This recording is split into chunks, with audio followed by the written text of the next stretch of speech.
thing I thought everyone is worried about when they're planning their wedding. All of you, all the couples who are here are worried is, how will I look on my wedding?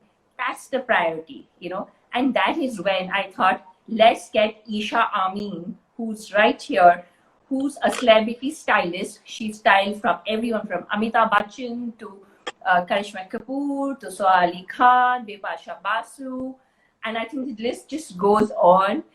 And she styled all of them. And I thought, who else than an expert like her should tell you more about what looks should you go for, and what are the things that you should look for before you decide on what to wear, So we got her on board, and we thought that, you can take some tips from her, some make your own checklist on the look and decide on the look. So here, I'll not hold you between Eshaa and knowing more about styling. And by the way, styling's always been our core, because we started as stylists, decor stylists, and then we went into design styling, decor styling, and food styling and everything. But one thing is always there, that, an expert in the industry is an expert. So here we have Eshaa. And it's very interesting. I would want all of you to know how I know Eshaa. So I bumped into Eshaa into when we went for Wedding Sutra Awards. And I think we just got on like fire, right, Eshaa? Right. And that was like, I thought 3-4 years ago. Yeah, I really remember meeting you the first time. And you were just too warm and easygoing to talk to. And I think it's a pleasure doing this live and being here on your first episode for this amazing venture that you've started. The first thing I could think about was you, Eshaa, because I think our industry has grown from a wedding planner doing everything for all the couples, to us actually curating the whole experience. And the most important thing is, how will our brides and groom look on their D-Day? That's something I think a lot of wedding planners also have joined us. And I think all of us are very, very worried, not worried exactly, but very particular, And we've been hand-holding the couples on this. But I've never asked you this. I would like to ask you, how did you get into styling? So styling for me, honestly, I had never planned getting into styling. I always thought I'd get into fashion design, which I studied. I studied at NIFT. I studied fashion design. Graduated. I was working as a designer with a European export house for about 3.5 years. On one of my trips to Europe, I realized that there is so much that people do with everyday putting together looks, Like, you walk down the roads of Milan and Paris and like, dude, this is like a runway out on the street. Why don't we put in that effort in our everyday dressing? It's all about having an eye. It's all about putting together looks, mix matching pieces, working different pieces, and not just like buying head to toe designer outfits and then just sporting them as is. So I thought styling was something which is interesting, it's challenging, it's not monotonous. So that's when I made that switch into styling. And then there's been no I absolutely agree with you, Eshaa. Sometimes what we think is we bought 4 brands, different brands, and we just carry them together. And sometimes I have seen in like a regular basis also, your dress is not matching with your makeup or your bag or your accessories, and you say, oh, everything individually looks nice, but on the whole, something is missing. Something's missing. Yes, I get what you're saying, and I have experienced that earlier as well. And then how come wedding styling? So that is literally another story that pushed me into wedding styling. So for the longest time in my styling career, I only focused on Bollywood. I did not, real people styling or wedding styling for that matter. So, there was a lady who approached me for wedding styling. And it was her story that really moved me towards taking up wedding styling. Was from a political family, and then she approached me for her second son's wedding, to style her for her second son's wedding.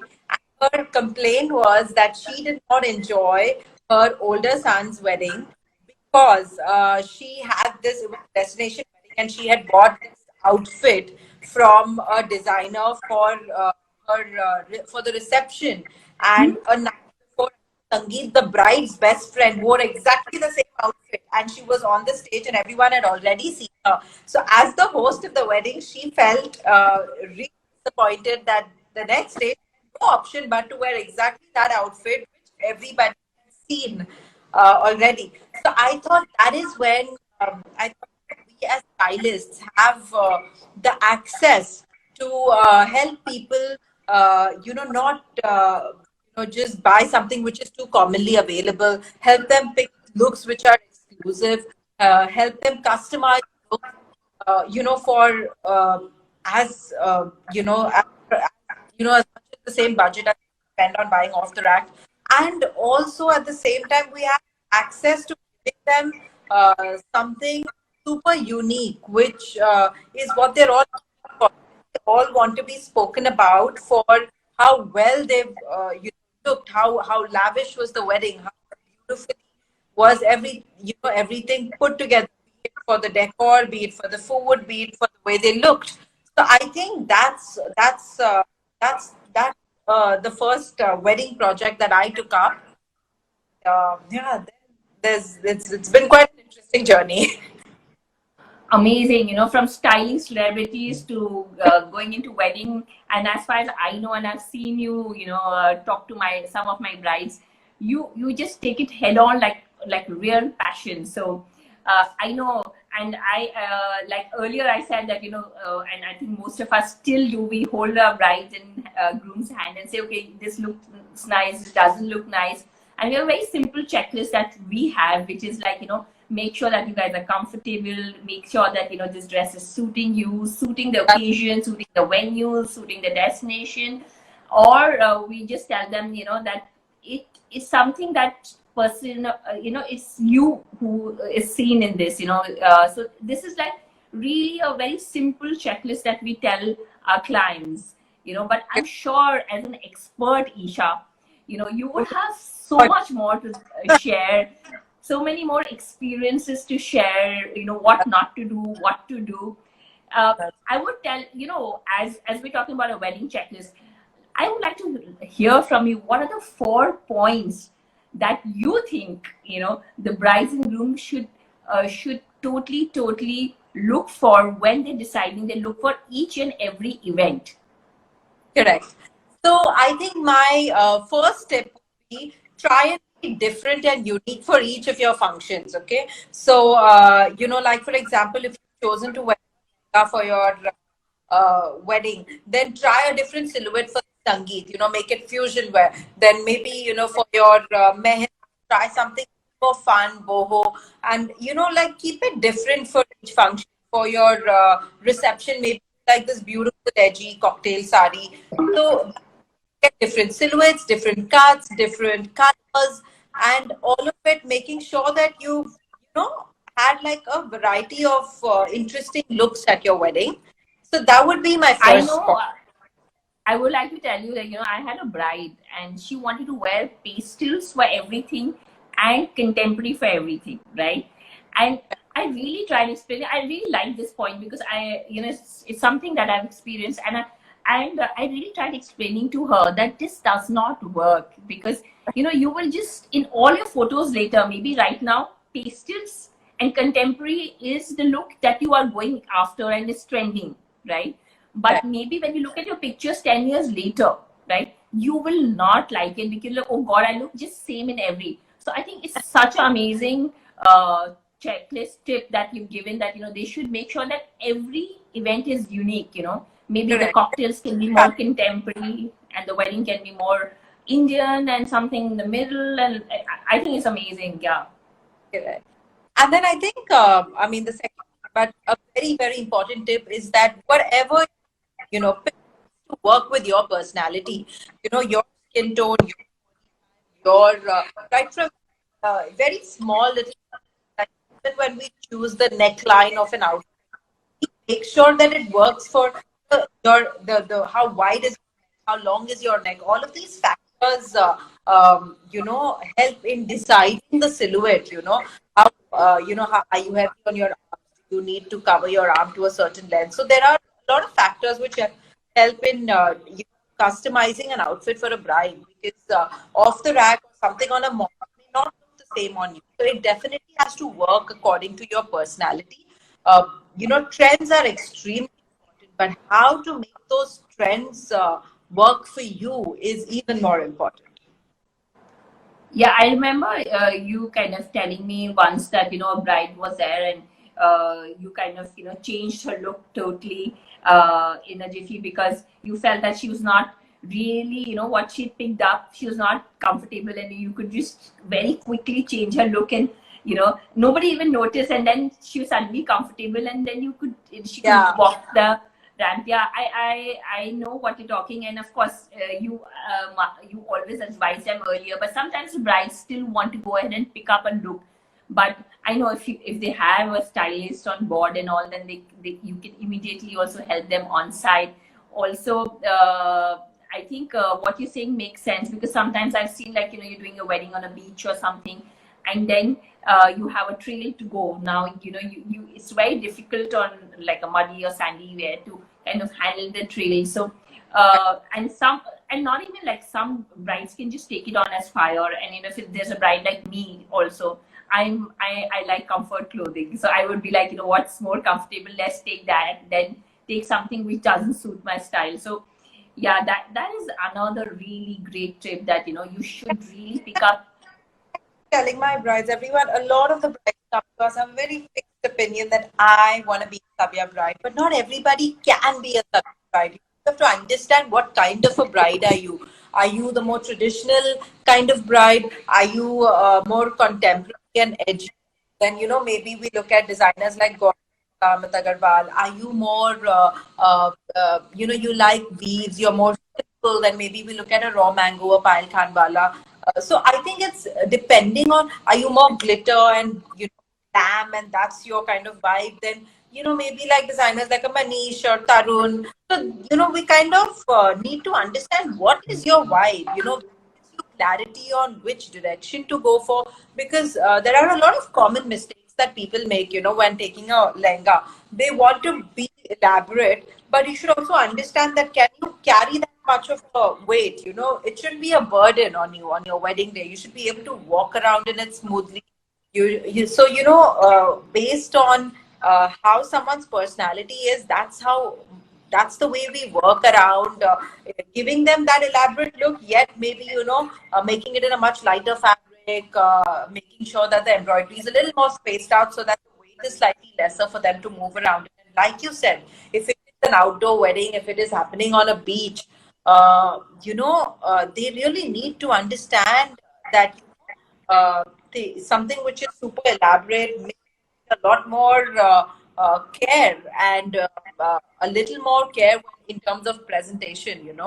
So yeah, that's actually where I was coming to next, that your a very important part is to be relevant to the destination, the weather, whether the function's happening indoor, outdoor, the theme, the decor. I mean, you don't look like a part of the decor, but you need to be relevant to it. You need to be in sync with it.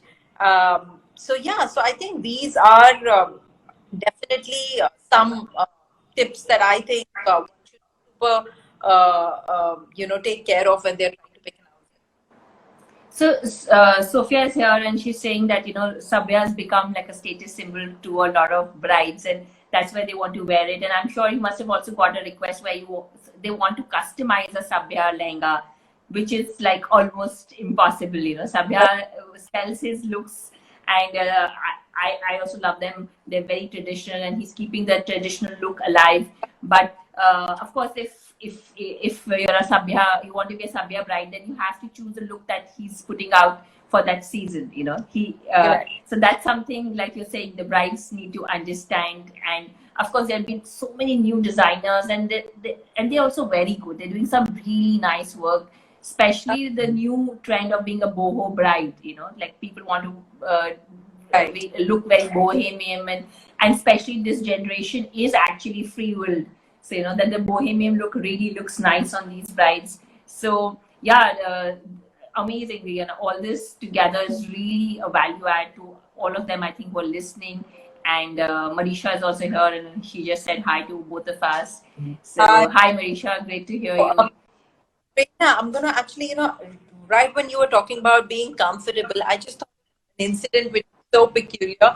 It was, one of my clients for her cocktail night. I remember she wanted this super elaborate gown which we customized, with Michael Cinco in Dubai. And but a lot of times, destination weddings, especially the functions at night, they always end up with an after party. And what is the bride wearing for that after party? Can't definitely step out in her PJs, and she's probably been wearing something so heavy all evening that she definitely wants to kind of get rid of all that weight, get into something super comfortable. Yet, please remember that all the eyes are on you. If you're the bride, everyone's looking at you. Everyone wants to know how are you carrying yourself even at that after party, which is at 4 and 5 a.m. So I remember we specifically asked Michael Cinco to, make the trail detachable. And, when it was time for her after party, that elaborate gown turned into a mini dress and her heels were replaced with chunky sneakers. And suddenly it was a super comfortable look that she could keep dancing, in all night. So I think it's very important to understand how you could make elaborateness comfortable, to your liking. I think that's so amazing. Like, after parties, I'm sure, like all of our brides always have this concern, that I want to really look chilled out in after party and be very comfortable, still have like a little glam look, right? And if left to maybe a lot of brides, they would just wear the juicy But you are tracks proud. and Yeah. go. Yeah. That's But what's I don't, yeah, but I don't think that is what, the big personally, like I really think they should go in their pajamas, because they would, like, otherwise so heavily dressed and be a good change. But practically, because that's also in your photography, you will not want to do that. You would that's still want to have a look. So this is such a fabulous idea, that you turn the gown with the trail into like a short dress, and the bride was ready to go. Oh my God, that's yeah. amazing. That's really, really nice. Great. So And another important thing, I think, like like how I said that you could replace the heels with like just sneakers and dance all night and wet sneakers, so you have the height, you don't have to feel like you're short. So I feel like footwear, the right kind of jewelry, the right kind of hair makeup, all of this is important. It all has to complement your outfit. Is if even none of them goes wrong, your no matter how fabulous an outfit you have, it's all going to fall flat. So as stylists, we make sure that when we pick an outfit, we also make sure that you've got the right kind of jewelry. The right kind of jewelry. We put out hair and makeup references. We make sure that you have footwear that is going to work the best with that outfit. If it is a heavy lehenga where your footwear doesn't show, we probably give you the most comfortable wedges so you can carrying that weight along. So I think all these mini little aspects are so important, because imagine if you have a disastrous hair and makeup look with the most gorgeous outfit, it's just not going to do any good. So it's very important to make sure that you are well styled. Your dupatta is draped well. Everything has to be properly put together. I think makeup is another point that it brings me to another question that I always had. That do you have a thing that sometimes the brides choose the makeup artist, and you're supposed to work with a makeup artist. Now you have a certain look in mind for the bride, and the makeup artist has another look in mind. That's How do you get to resolving this? Because I have seen it live. Sometimes that this has happened. Yeah. So I think,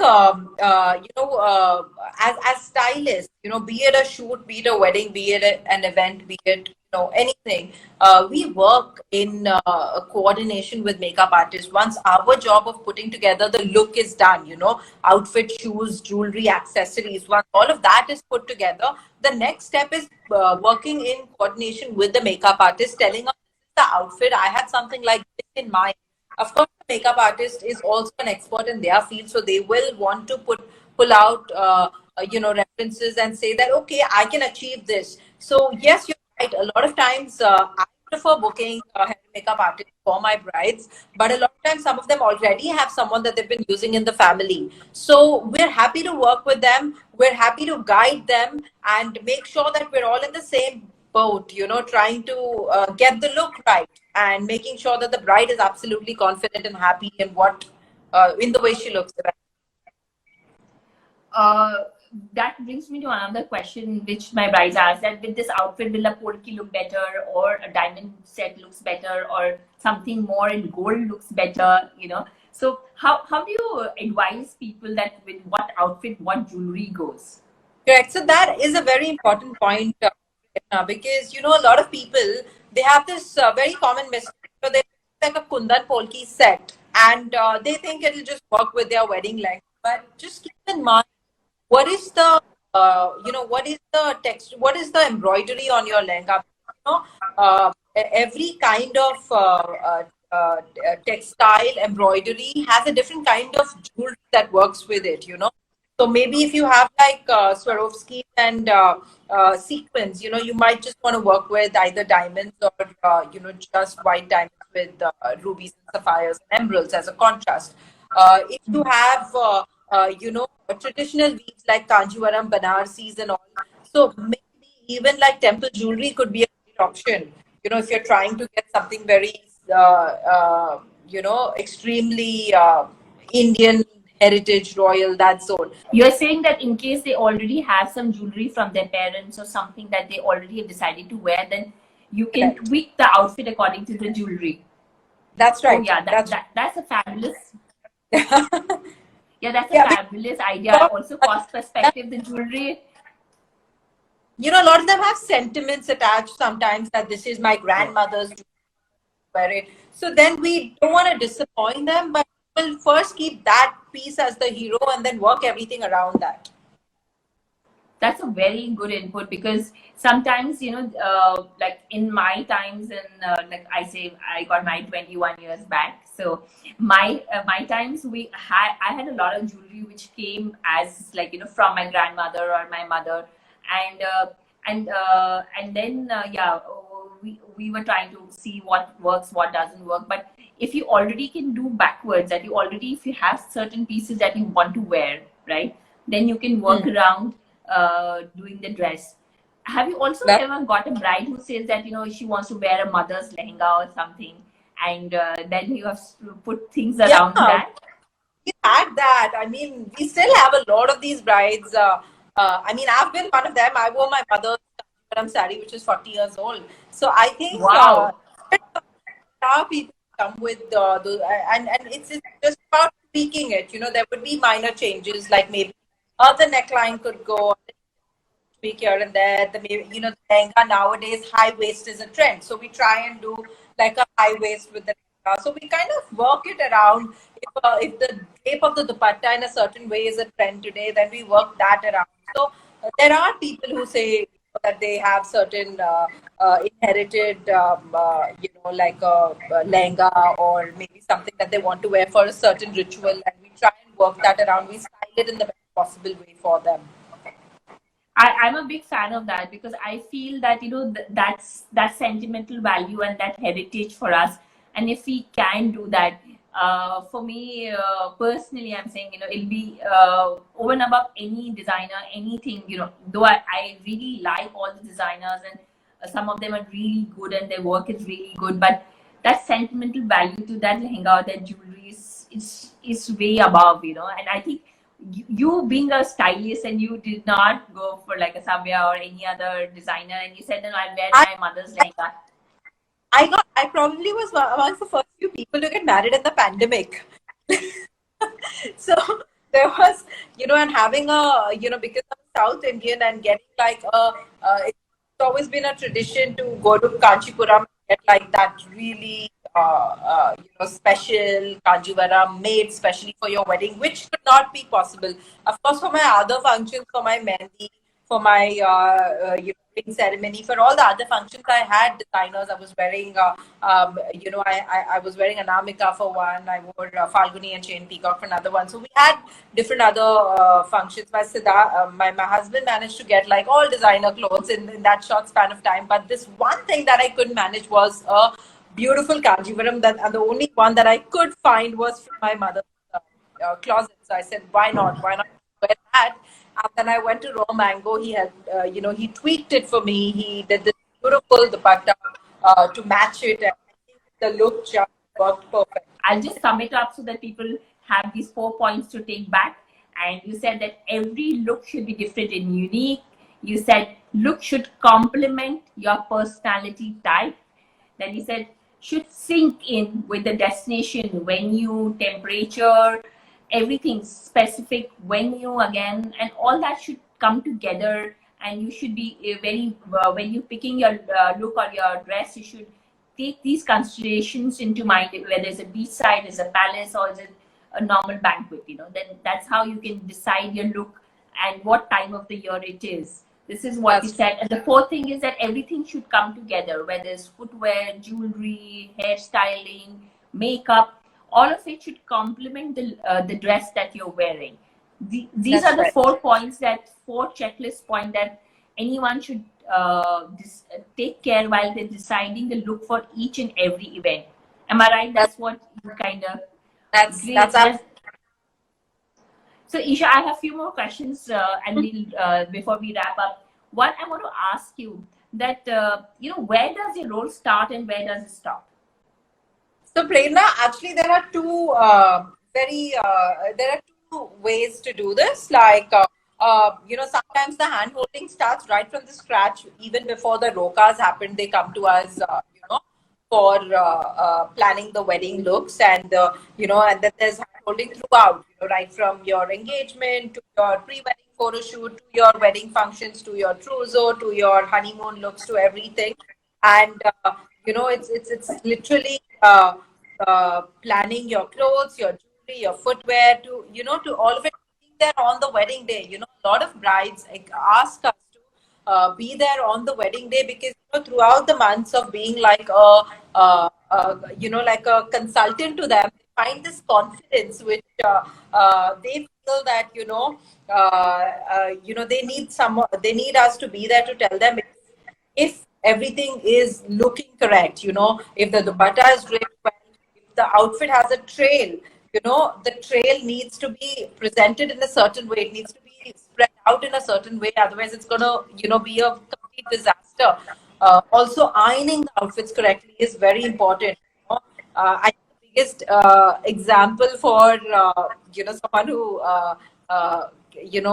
didn't have her outfit well on the wedding was Princess Diana. Had the most gorgeous wedding, but she came out in a crushed taffeta gown. So I think that it is the biggest day of your life. You are going to cherish these pictures for the rest of your life. So there are brides who want us to be there with them to that extent of telling us, making sure that they're comfortable about their hair, makeup, their outfit. It's very common to put on weight and lose weight closer to the wedding. So there is a lot of last minute tacking, because if you lose weight, if you have an off shoulder blouse, it's going to fall right off your arm. If you might need a little tacking here and there, you might suddenly feel not comfortable about the neckline.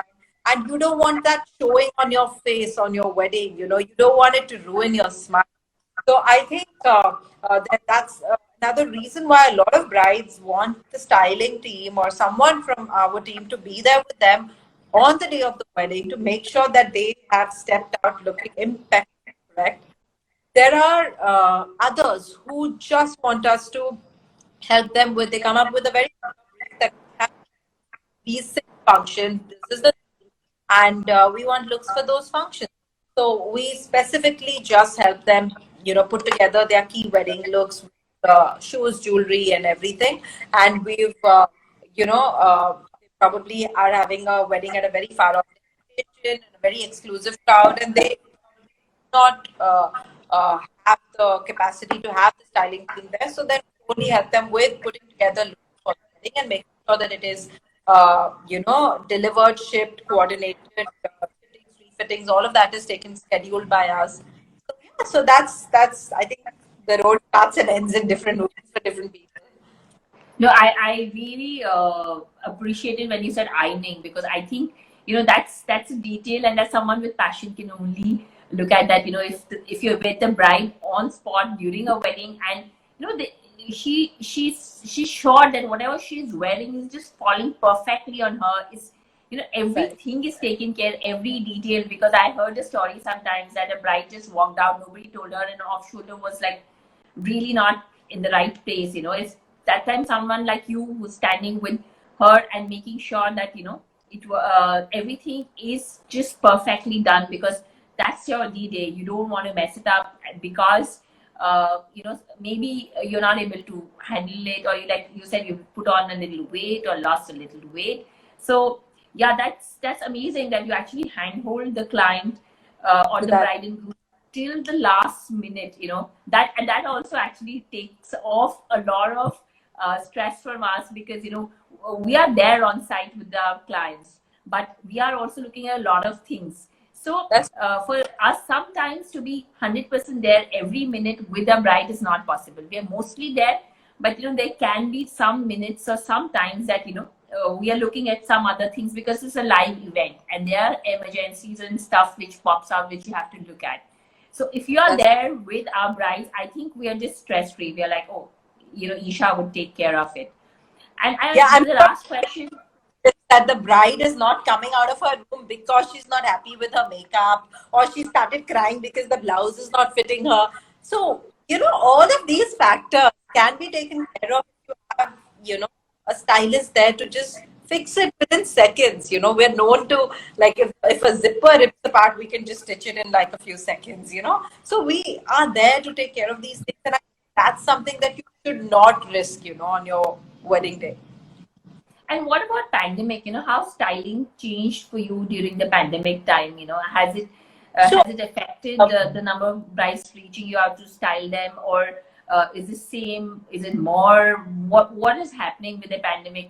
Because every business is hit with the stuff during the pandemic. So I would definitely say that the first pandemic was quite a, in terms of, I mean, it did hit all of us in terms of styling also. But it was only, once the opened July 2020 to, slightly, that's when people started planning weddings. To our advantage, everything has a plus and a minus, but to our advantage, earlier people book us if they could come down to Bombay or India to shop. If they're not from India, but we're catering to a much global audience, and they are consulting with us for their weddings just online. They can't fly to India, and it is an Indian wedding. And it's very important that you have to shop everywhere, especially for your traditional looks.